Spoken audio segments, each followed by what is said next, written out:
no Evangelho de Marcos, capítulo 16. Evangelho de Marcos, capítulo 16. É um texto muito rico.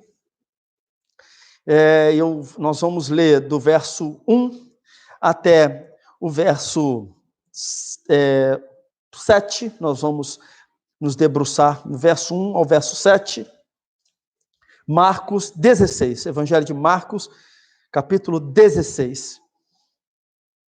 Texto muito rico e que eu gostaria de poder compartilhar com os irmãos nesse dia, que é um dia tão especial. Estamos celebrando a ressurreição de Cristo, num domingo tão especial. E mais uma vez eu peço, reúna-se com a sua família, evite sair, evite fazer qualquer outra coisa. Eu sei que às vezes você que está com criança pequena, né, um filho, uma filha bem agitadinha, é difícil manter no mesmo lugar, às vezes tem que sair para resolver algumas coisas, eu entendo perfeitamente. Mas se você não tem filho pequeno, se não está com a panela no fogo, né, sentindo um cheiro de queimado, você não tem desculpas para você levantar do seu lugar, mas seja ali atento, né, ou para ouvir a voz do Senhor. Amém? Tá bom? Vamos lá. O texto nos diz assim: quando terminou o sábado, Maria Madalena, Salomé e Maria, mãe de Tiago, na verdade, essa Maria, mãe de Tiago, era tia de Jesus, né? Compraram especiarias aromáticas para ungir o corpo de Jesus. No primeiro dia da semana, bem cedo, ao nascer do sol, elas se dirigiram ao sepulcro, perguntando umas às outras: quem removerá para nós a pedra da entrada do sepulcro? Mas, quando foram verificar, viram que a pedra, que era muito grande, havia sido removida. Entrando no sepulcro, viram um jovem vestido de roupas brancas, assentado à direita. Vejam a descrição, né? E ficaram amedrontadas. Não tenham medo, disse ele. Vocês estão procurando Jesus, o Nazareno, que foi crucificado. Ele ressuscitou, não está aqui. Vejam o lugar onde o haviam posto. Vão e digam aos discípulos dele e a Pedro, notem esse detalhe. Ele está indo adiante de vocês para a Galileia. Lá vocês o verão, como ele lhes disse. Vamos parar por aqui. Pai, em o nome de Cristo Jesus, nós te agradecemos pela tua palavra e te pedimos, fala conosco, fala conosco. Nós precisamos ouvir a tua doce e maravilhosa voz. Em o nome de Cristo Jesus oramos. Amém. Amém. Glória a Deus. Vamos lá. A Páscoa bíblica, meus amados irmãos, ela marca a retirada do povo de Deus do Egito e do domínio de Faraó. Os irmãos têm isso lá em Êxodo capítulo 12, dos versos 1 em diante. Em Êxodo capítulo 20 também poderão encontrar isso. Ela era comemorada mais ou menos no mês de abril, do nosso calendário, e o povo, as famílias, o povo de Deus se reunia em família para fazer uma refeição rápida. Essa era a determinação. O cardápio dessa refeição era um cordeiro sem defeito e bem assado, pães sem fermentos, ou o que nós conhecemos como pães asmos, né? Ou o inverso disso, né? E ervas amargas. Esse era o cardápio da refeição. E o povo deveria fazer isso rapidamente. Deveria fazer isso já vestido, bem vestido, como se estivesse para sair, né? Prontos para sair de casa, porque essa foi a determinação do Senhor e o povo praticou isso. Isso era feito no período de Páscoa durante 7 dias. Então, durante 7 dias o povo tinha essa refeição e se preparava dessa forma, né? O cordeiro, ele deveria ser morto, o sangue do cordeiro, como eu creio que boa parte de nós, se não todos nós, já sabemos, o sangue deveria ser colocado nas ombreiras das portas e também nas vergas das portas, das casas, né? Daqueles que comessem do cordeiro, e esse sangue livraria, né? Lá no Egito, esse sangue livrou o povo de Deus do juízo. O anjo da morte passou por cima, por isso essa expressão Páscoa, né, esse nome Páscoa, que significa passar por cima. e esse povo então foi livrado da morte, do anjo da morte. A Páscoa ela foi criada, portanto, para que o povo de Deus se lembrasse do seu Salvador. O povo de Deus se lembrasse que o Senhor é Salvador e que o Senhor livra esse povo, livrou esse povo da escravidão do Egito, livrou esse povo da escravidão do pecado, portanto, do diabo, né? Êxodo capítulo 12, versos 24 e 28, fica muito firme. E Deus preparou essa Páscoa, na verdade, para preparar também o coração do povo de Deus para receber Jesus Cristo, né? E todo o Antigo Testamento, ele anuncia o Senhor Jesus, nós temos falado isso aqui na igreja, e Jesus, portanto, o próprio João Batista, ele é chamado em João capítulo 1, verso 35 e 36, João Batista diz a respeito de Jesus que Jesus é o Cordeiro de Deus, que tira o pecado do mundo. Pois bem, aqui nos versos de 1 a 5, o que nós vemos, uma primeira coisa que eu creio que deve nos chamar a atenção, aliás, entre tantas coisas, que o texto é muito rico, mas eu quero destacar aqui é o amor que essas mulheres tiveram e tinham pelo Senhor Jesus Cristo. Nos versos de 1 a 5, diz-nos assim: quando terminou o sábado, Maria Madalena, Salomé e Maria, mãe de Tiago, compraram especiarias aromáticas para ungir o corpo de Jesus. No primeiro dia da semana, bem cedo, saíram, aliás, bem cedo, ao pôr do sol, ao nascer do sol, elas se dirigiram ao sepulcro, perguntando umas às outras: quem removerá a pedra para nós, a pedra do sepulcro para nós? Mas, quando foram verificar, viram que a pedra era muito grande, né? Essa pedra havia sido removida, no verso 4, entraram no sepulcro, lá no verso 5, né? Está dizendo isso, e viram um jovem vestido de roupas brancas assentado à direita e foram amedrontadas. O que me chama muito a atenção aqui nesse texto? Elas, no verso 1, foram sair, Maria Madalena, Salomé e Maria, mãe de Tiago, essas mulheres foram sair para cuidar do corpo do Senhor Jesus. E era um costume antigo ungir o corpo daquele que havia morrido. A ideia era perfumar esse corpo, né? Isso era um ato de devoção. Isso era um ato de amor. E por isso elas compraram ervas aromáticas ou especiarias aromáticas. Isso não era tão barato também, custava um bom preço. E elas saíram bem cedo, decidiram fazer isso bem cedo, né? É o que o texto está nos dizendo.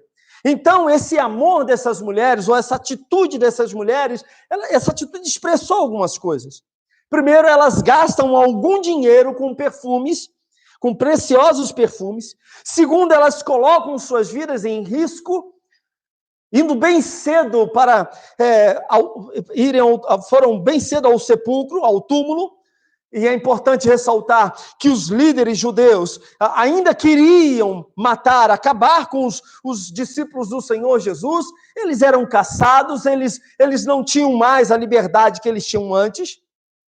Essas mulheres também, notem o que esse gesto dessas mulheres, a atitude delas, o que isso expressou. Elas ignoraram a fraqueza física, as fragilidades físicas delas, pois elas não tinham forças para remover aquela pedra, e elas mesmo identificam isso no verso 3, elas perguntam entre elas, enquanto caminhavam: olha, quem é que removerá essa pedra? É a pergunta que elas fazem.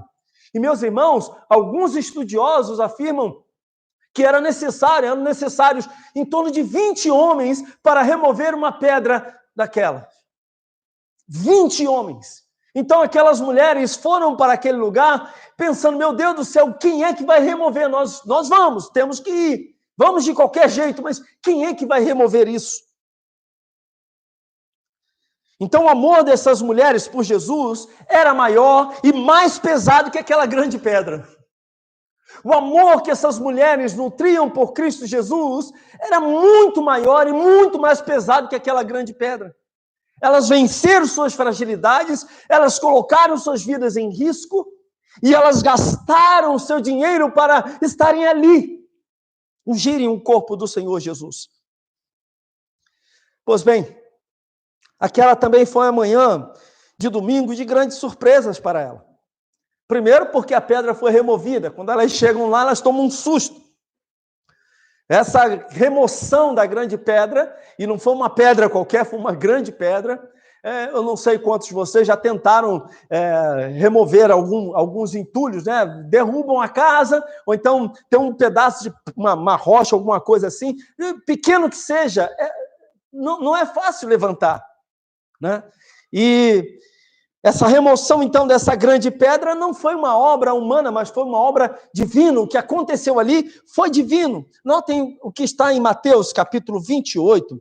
Evangelho de Mateus, no capítulo 28, nos diz algo bastante interessante. Versículos 1 e 2 do capítulo 28 de Mateus. Eu espero que você esteja com a sua Bíblia aberta, como é costume da nossa igreja, né, durante as pregações. O texto nos diz assim: depois do sábado, tendo começado o primeiro dia da semana, ou seja, o domingo, Maria Madalena e a outra Maria foram ao sepulcro. Eis que sobreveio um grande terremoto, pois um anjo do Senhor descera dos céus, e chegando ao sepulcro, rolou a pedra da entrada e assentou-se sobre ela. Sua aparência era como um relâmpago, e suas vestes eram brancas como a neve.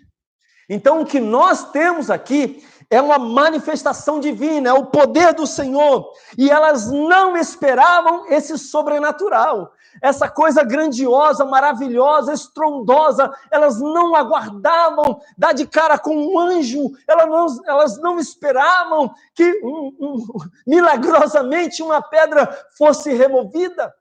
A expectativa delas era que homens, soldados, pudessem remover essa pedra.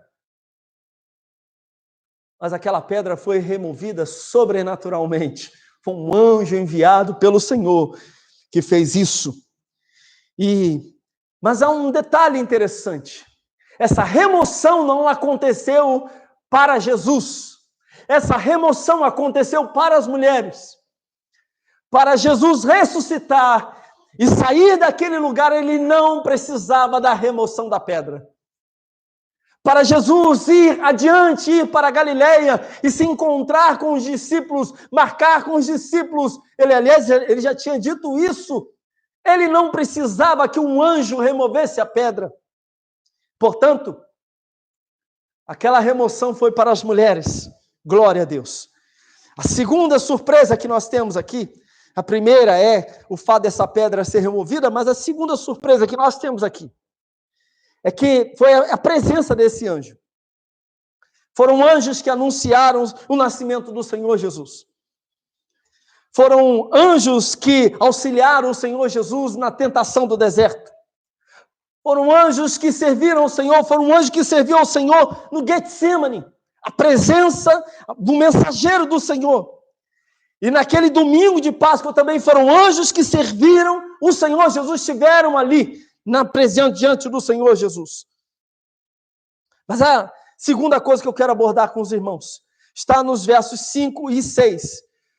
A presença desse anjo ali, quando dão de cara com esse anjo dentro do sepulcro, ali, naquela região, naquele lugar, elas ficaram espantadas. Os versos 5 e 6 nos dizem o seguinte: entrando no sepulcro, viram um jovem vestido de roupas brancas, assentado à direita, e ficaram amedrontadas. Não tenham medo, disse ele. Vocês estão procurando Jesus, o Nazareno, que foi crucificado. Ele ressuscitou. Glória a Deus. Quem de nós também não teria tomado uma grande surpresa e um susto ao entrar naquele lugar? Notem que Jesus havia falado sobre a sua ressurreição, Jesus havia falado sobre a sua morte e ressurreição, mas é interessante que no coração dessas mulheres não há essa expectativa. Se deparar ali com um túmulo vazio, não havia essa expectativa. E o anjo ali surpreende essas mulheres. Elas ficam surpresas com aquilo tudo, tomam um susto. Aquela foi uma visão muito forte, meus irmãos. Aquela foi uma visão gloriosa e muito forte para aquele domingo. Podemos dizer que o ambiente não estava totalmente claro. A sexta-feira havia sido uma sexta-feira de muita tristeza, de profunda tristeza. O sábado tinha sido um sábado de profunda tristeza. Então, ver um anjo foi algo que causou muito medo. Foi algo que certamente assustou essas mulheres. E aí, esse anjo tranquiliza o coração delas, que estava apavorado, que estava tomado de surpresa e pavor. Na maioria das vezes, meus irmãos, o medo atrapalha a nossa atenção, não é assim? Quando você está com medo, você não presta atenção naquilo que está ouvindo, naquilo que alguém está dizendo, e até mesmo no ambiente que você está. Deixa eu contar aqui uma historinha. Alguns daqueles que me conhecem há mais tempo já ouviram certamente essa história, mas eu, quando era bem jovenzinho, devia ser um junior, está bem novo, na casa de um sítio da minha tia, de uma das minhas tias em Minas Gerais. Eu tinha saído de uma pescaria com o meu tio, e ele então me levou para lavar os pés e tomar um banho num riacho lá perto, no terreno de um outro tio meu. E fomos para lá, e eu estou lá lavando as minhas pernas, sentei numa pedra, estou lavando as minhas pernas e brincando com os peixinhos pequenininhos que estavam naquele riachozinho, num córrego, melhor dizendo. E naquele momento eu estava tranquilo, rindo, brincando e tal, e todo orgulhoso porque havia ajudado meu tio a apanhar peixes, uma traíra grande e tal.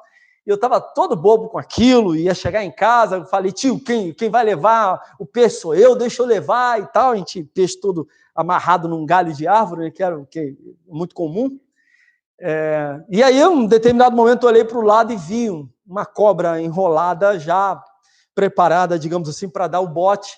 Mas na hora minha cabeça não processou aquilo. Continuei lavando meus pés. Daqui a pouco, peraí, eu pensei, né? O que eu tenho do meu lado é uma cobra. O que está do meu lado é uma cobra. Eu saí correndo, apavorado, gritando pelo meu tio, tio, uma cobra, tio, uma cobra.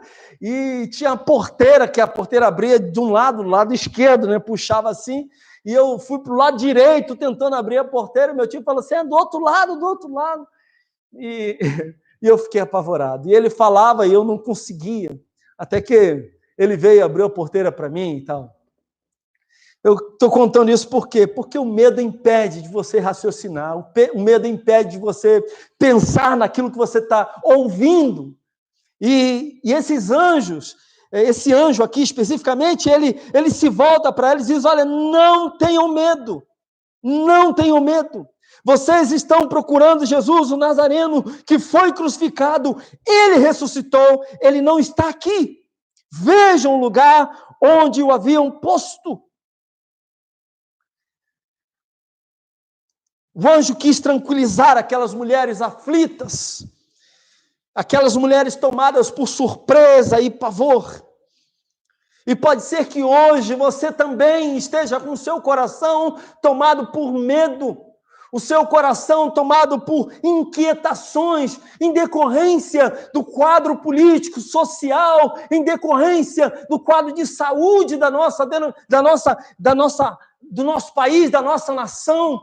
E há muita gente amedrontada, caminhando pelas ruas, por vezes saindo para comprar uma coisa ou outra, mas com seu coração tomado de pavor, com a sua vida tomada de pavor. A gente adoecendo por causa do Covid-19 e adoecendo emocionalmente, perdendo a paz. Quantas pessoas hoje não estão preocupadas ou apavoradas, sem paz no coração, porque estão imaginando o que eu vou colocar à mesa para o meu filho comer? Será que mês que vem eu terei emprego? Quantas pessoas não estão fazendo exatamente essa pergunta agora? Perderam a paz, estão com medo do futuro. Se antes tinham preocupação se iam se aposentar, agora a preocupação é se terão emprego. Há muita gente com medo. E a palavra que eu tenho para você, meu irmão, para você, minha irmã, é a mesma palavra deste anjo para aquelas mulheres. Não tenham medo. Jesus Cristo ressuscitou. Ele é a nossa esperança. Ele voltará para buscar a sua igreja. A nossa vida não se resume a este mundo, as coisas que conquistamos neste mundo. O nosso Deus tem nos sustentado e continuará nos sustentando. E mais ainda, nós temos a esperança maior. Nós não dependemos deste mundo. Estamos aqui de passagem, preste atenção nisso. A minha vida não se resume ao que eu tenho aqui, agora, ao que eu conquisto, à minha profissão, ao salário que ganho, ao carro que tenho, ao apartamento que tenho, ou qualquer outro bem que eu possa ter. A minha vida é muito mais do que isso. Há uma glória celestial preparada para mim e para você, preparada para todos aqueles que receberam Cristo Jesus como Senhor e Salvador de suas vidas. Todos aqueles que se renderam diante do soberano e Senhor e Salvador, maravilhoso Deus, o Todo-Poderoso, o Criador de todas as coisas. Todos aqueles que se curvaram diante deles, confessando: Senhor, eu sou pecador, Senhor, eu careço da tua graça, Senhor, tenha misericórdia de mim, salva-me, Senhor. Esses têm uma esperança maior.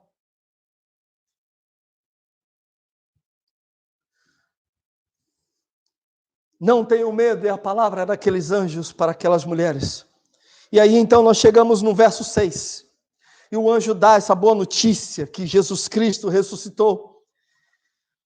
E ele diz: olha, o Senhor Jesus não está mais aqui. Que mensagem alegre num dia tão triste.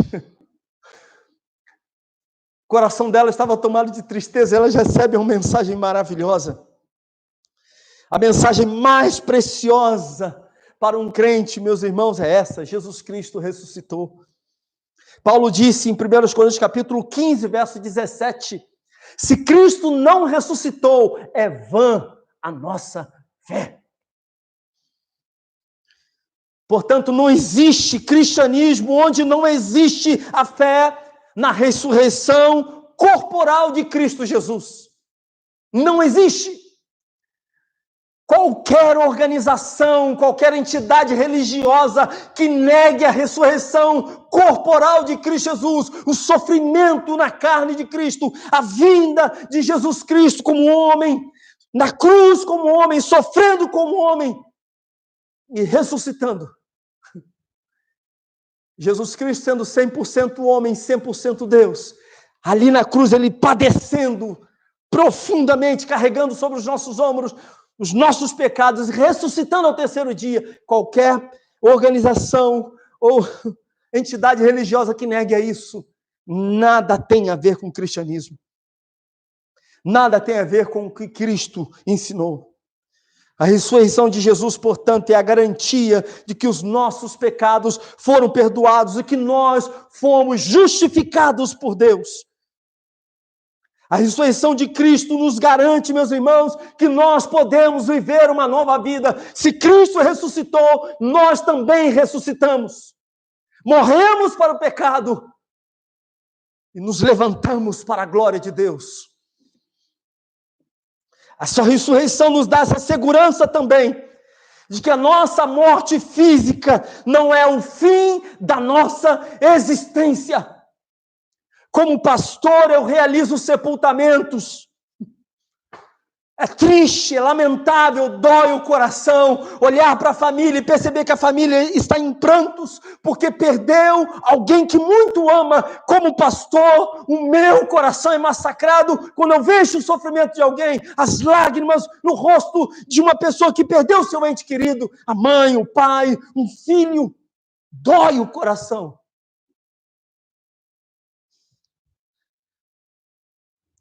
Mas a boa notícia é que a ressurreição de Cristo Jesus nos dá a segurança de que a morte física não é o fim. Os crentes que morreram em Cristo Jesus não estão perdidos. Não estão perdidos. Se Cristo ressuscitou, o seu povo também ressuscitará naquele grande, maravilhoso e tremendo dia. Quando Cristo Jesus voltar nas nuvens, os mortos ressuscitarão primeiro e depois nós, que ficarmos vivos, teremos os nossos corpos transformados. Então a morte, a nossa morte física, não é o nosso fim. Ele é o cabeça, Cristo é o cabeça da igreja. E a igreja é o corpo de Cristo. Se o cabeça da igreja, Cristo, ressuscitou, então o seu corpo, o corpo de Cristo, também ressuscitará. E eu quero falar também no verso 7. Olha o que está nos dizendo o verso 7. Vão e digam aos discípulos dele e a Pedro. Olha o que o texto está nos dizendo. Ele está indo adiante de vocês para a Galileia. Lá vocês o verão como ele lhes disse. Vou repetir isso, gente. Vão e digam aos discípulos dele e a Pedro. Pedro, ele está indo adiante de vocês para a Galileia. Lá vocês o verão como ele lhes disse. No verso 7, portanto, a ordem do anjo fala desse amor de Jesus pelos seus discípulos, apesar dos discípulos. No verso de 1 a 5, eu ressaltei a questão do amor daquelas mulheres por Jesus. Mas aqui no verso 7, o que salta aos nossos olhos e deve saltar aos nossos olhos é o amor de Cristo Jesus pelos seus discípulos, por todos aqueles que seguiram a ele. Em Marcos capítulo 14, versos 27 e 28, Jesus havia dito que as suas ovelhas se dispersariam, que o pastor seria ferido, o pastor das ovelhas seria ferido e essas ovelhas se dispersariam. E Jesus foi ferido na cruz do Calvário, Jesus foi ferido no Getsemane, Jesus foi ferido diante de todo o povo no seu julgamento, Jesus foi ferido na cruz, ele foi abandonado, os seus discípulos o abandonaram, as pessoas que o seguiram o abandonaram, tanta que aquelas multidões que gritavam hosana nas alturas, o abandonou. Aqueles que foram alimentados com pães e peixes, essas pessoas o abandonaram.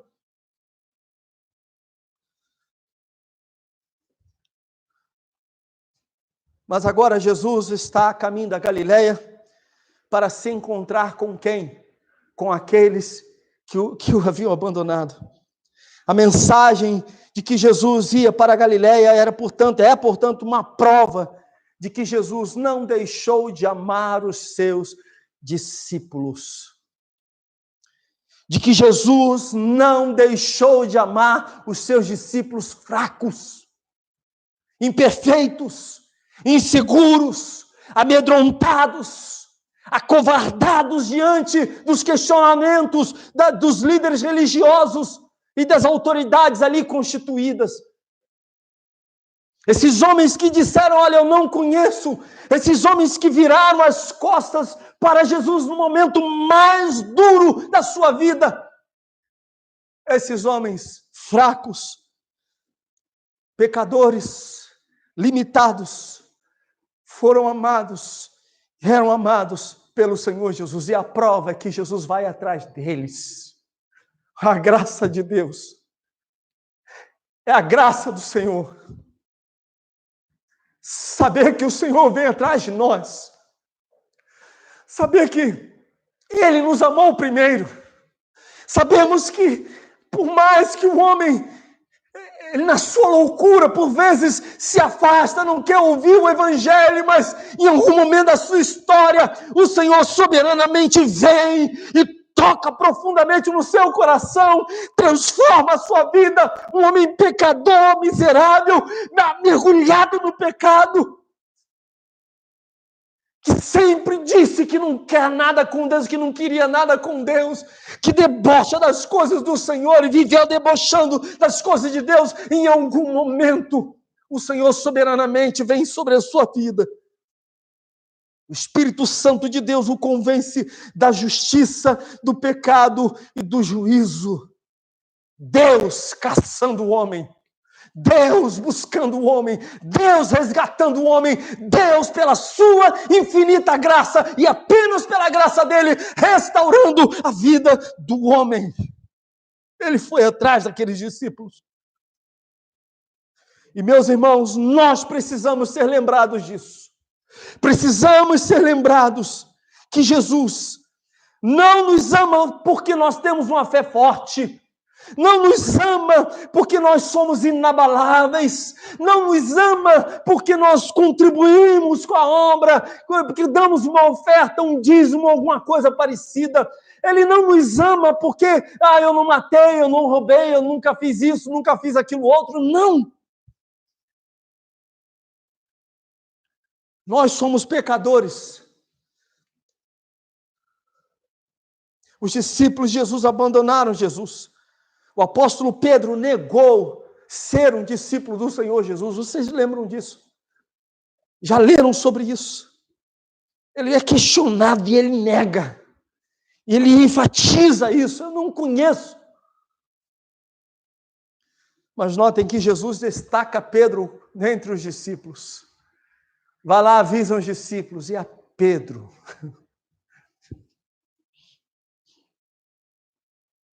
Talvez Pedro fosse aquele que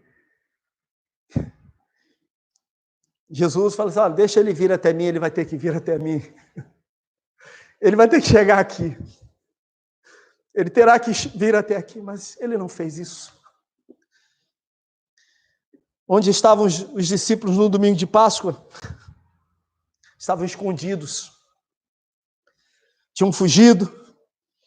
Alguns tinham fugiram para o caminho de Emaús, Lucas 24. Pois temiam os judeus. Estavam desolados. E a minha pergunta hoje é: onde estão os discípulos do Senhor Jesus neste domingo da ressurreição do Senhor? Onde está você, meu irmão, minha irmã? O que você tem feito da sua vida de fé? Onde está você? É a pergunta de Jesus. Como está a sua vida? Onde está a sua devoção? Onde está o seu amor? Onde está você? O que você tem feito? Como você tem vivido nos últimos meses? Como alguém que abandonou o Senhor? Como alguém que tem desprezado a Deus? Como alguém que tem negado ao Senhor Jesus pelas obras? Porque, por vezes, os homens não dizem, eu não reconheço Jesus. A maioria não diz isso. A maioria diz que Jesus é um cara legal. A maioria diz que Jesus é um profeta. Jesus foi alguém especial. Os canais de televisão estão colocando filmes falando a respeito da vida do Senhor Jesus. Você vai encontrar pessoas falando a respeito da vida do Senhor Jesus, mas a questão toda é que negam a Cristo Jesus com as suas obras. Aquelas mulheres, elas demonstraram de alguma maneira que estavam muito mais ligadas ali do que os próprios discípulos. As discípulas do Senhor Jesus Cristo foram mais corajosas do que os discípulos dele. Elas pelo menos arriscaram suas vidas quando foram ao túmulo para cuidar do corpo de Jesus. Mas antes que as irmãs fiquem todas muito felizes, tá vendo? As irmãs que são as tais, antes que vocês fiquem alegres demais, eu preciso dar uma outra notícia. Essas mulheres também estavam em fraqueza. E por quê? Porque elas foram cuidar do corpo morto de Jesus, do Senhor morto, do Cristo morto. Elas não foram ao sepulcro para ver o ressuscitado, o Cristo ressurreto, mas elas foram para ver o Cristo morto, e Jesus já havia dito que ele ressuscitaria. Elas não foram encontrar o Senhor vivo. Então, tanto os discípulos quanto as discípulas de Jesus eram fracos na fé. E a pergunta é: será que Jesus nos ama porque nós somos fortes? Não.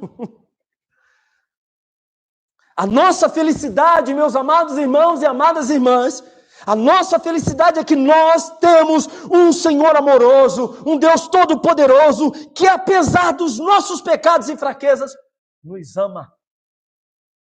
Apesar de você mesmo, Ele te ama. E Ele hoje diz, e Ele hoje vai ao seu encontro, chamar você, a fim de que possa ressuscitar a postura do discípulo e da discípula que Ele deseja da sua vida. Jesus amou e morreu pelos discípulos fracos. A nossa salvação, ela não é baseada na bondade, na misericórdia e no nosso poder, mas ela é baseada na bondade e na misericórdia e no poder do nosso Senhor e Salvador Jesus Cristo. Jesus ressuscitou e Ele continua sendo amável e bondoso e poderoso Senhor e Salvador das nossas vidas. E eu quero concluir para os irmãos, para falar e muitas vezes Jesus falou aos seus discípulos sobre a ressurreição dele, sobre a sua morte e ressurreição. Mas aqui nesse texto, nós vemos essas discípulas do Senhor, vemos que elas esqueceram das palavras do Senhor Jesus. O que aconteceu para elas esquecerem as palavras do Senhor Jesus? O que levou essas mulheres a esquecerem dos ensinamentos do Senhor Jesus? Meus irmãos, a visão do sofrimento e da crucificação produziu certamente um grande trauma, uma grande tristeza, uma grande marca negativa no coração delas. Machucou o coração dessas mulheres, abalou, traumatizou profundamente o coração delas, a ponto disso atingir até mesmo a fé. E essas irmãs esqueceram momentaneamente daquilo que o Senhor havia lhes dito. As nossas adversidades, os nossos traumas, podem até mesmo nos enfraquecer e até nos fazer esquecer de coisas que são tão cruciais, ou jogar no fundo da nossa alma, como se fosse no baú da nossa alma, como se fosse naquele lugar naquele quartinho que nós fechamos e guardamos tudo quanto é entulho. Aí temos ali algo que nós queremos, mas vamos deixar ali naquele cantinho. Em determinado momento nós lembramos daquilo, só que assim, cadê onde eu guardei isso? Ou então até nos esquecemos que tínhamos.